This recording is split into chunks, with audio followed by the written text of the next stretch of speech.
കൊച്ചിയിലും കനത്ത മഴ കഴിഞ്ഞ ദിവസങ്ങളിൽ ഉണ്ടായിരുന്നു. ആലുവ ശിവക്ഷേത്രം വെള്ളത്തിൽ മുങ്ങിയിട്ടുണ്ട്. രാവിലെയൊക്കെ മുക്കാൽ ഭാഗത്തോളം വെള്ളം കയറിയാണ് ഭക്തർ ക്ഷേത്രത്തിലേക്ക് ദർശനത്തിനായി എത്തിയത് പോലും. ബീന റാണി ചേരുകയാണ് വിവരങ്ങളുമായി. ബീന, ജില്ലയിൽ പൊതുവെ മഴയുണ്ടോ ഇപ്പോൾ? ആലുവയിലെ സ്ഥിതി പ്രകാരം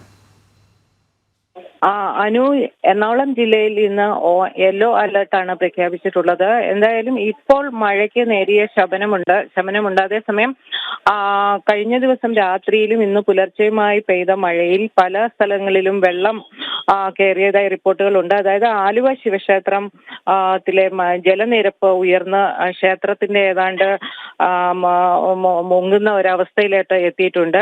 രാവിലെ ക്ഷേത്രത്തിലെത്തിയ വിശ്വാസികൾ വെള്ളത്തിൽ കൂടി നീന്തിയാണ് ഇത്തരത്തിൽ ദർശനം നടത്തുന്നത്. മുട്ടോളം വെള്ളം ഉണ്ടായിരുന്നു എന്നാണ് അറിയുന്നത്. എന്തായാലും മഴയ്ക്ക് നേരിയ ശമനം ഇപ്പോൾ എറണാകുളം ജില്ലയിലുണ്ട്. അതേസമയം ഇന്നലെ ആലുവ അമ്പാട്ടുകാവിൽ മെട്രോ സ്റ്റേഷന് സമീപം റെയിൽവേ ട്രാക്കിലേക്ക് മരം വീണിരുന്നു. തുടർന്ന് കുറേ നേരത്തേക്ക് റെയിൽ ഗതാഗതം തടസ്സപ്പെടുന്ന ഒരു സാഹചര്യമുണ്ടായിരുന്നു. രാത്രി 8 മണിയോടെ ആൽമരം മറിഞ്ഞ് റെയിൽവേ ട്രാക്കിലേക്ക് വീഴുകയായിരുന്നു. ഇലക്ട്രിക് ലൈനിലേക്കാണ് മരം വീണത് എന്നുകൊണ്ട് തന്നെ സമീപ പ്രദേശങ്ങളിലെല്ലാം വൈദ്യുതി തടസ്സമുണ്ടാകുന്ന ഒരു സാഹചര്യവും ഇന്നലെ നിലവിലുണ്ടായിരുന്നു. എന്തായാലും ഇപ്പൊ ജില്ലയിൽ പലയിടങ്ങളിലും വീടുകൾക്ക് നാശനഷ്ടമുണ്ടായതായി റിപ്പോർട്ടുകളുണ്ട്. ഏതാണ്ട് ഒരു വീട് പൂർണ്ണമായും 50ഓളം വീടുകൾ ഭാഗികമായും തകർന്നതായി വിവരമുണ്ട്. എന്തായാലും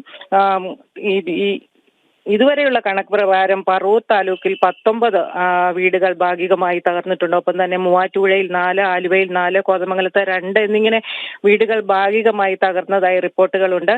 ഏതാണ്ട് 360 ദുരിതാശ്വാസ ക്യാമ്പുകളും തുറന്നിട്ടുണ്ട്. എന്നാലും നിലവിൽ വെള്ളം കയറുന്ന ഒരു സാഹചര്യമില്ല. നീരൊഴുക്ക് കുറച്ച് കുറഞ്ഞിട്ടുണ്ട്. അതുകൊണ്ട് മഴ കാര്യമായി ഇല്ലാത്തതാണ് അതിന് പ്രധാനമായും കാരണം.